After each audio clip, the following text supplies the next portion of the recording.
Salut Internet, salut les algorithmes, j'espère que vous allez bien. Enfin, mieux que Yannick Sinner. Ah bah le pauvre, il a pas gagné la finale, c'était une très belle finale, mais il a pas gagné. C'est peut-être à cause de son kiné, qui lui a pas mis la bonne pommade. Bah sans stéroïdes anabolisants, c'est peut-être plus compliqué de gagner.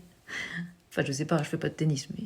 Tiens, en parlant de trucs bizarres qu'on nous met dans le corps sans qu'on soit au courant, vous avez vu que ça fait quelques années qu'on mange du cadmium? Alors, c'est un métal lourd, toxique, qui est lié aux engrais phosphatés et qui provoque notamment une recrudescence des cancers du pancréas. Alors, les médecins libéraux ont écrit au gouvernement, ils se mobilisent pour dénoncer cette bombe à retardement. Mais bon, d'après le gouvernement, c'est pas grave, on peut en avoir un petit peu, c'est pas grave, quoi. Je pense que c'est comme les masques, vous voyez, au début du Covid.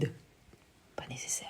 Le cadmium, c'est un métal lourd, cancérigène. J'ai réalisé en 2020 des analyses d'urine sur des Français, des analyses de sol, de pommes de terre, des engrais phosphatés, et le constat était effarant. Il y avait du cadmium partout et on était surexposé. En réalité, c'est un scandale qui est connu de la science depuis une dizaine d'années. Le gouvernement est au courant depuis même plus qu'une quinzaine d'années et rien ne se passe. Je vous le disais, c'est un scandale sanitaire par essence. En France, on s'approvisionne avec le Maroc, avec les engrais phosphatés qui viennent du Maroc. Moi, j'y suis allé sur place. Ça a été d'ailleurs un peu compliqué avec les autorités marocaines.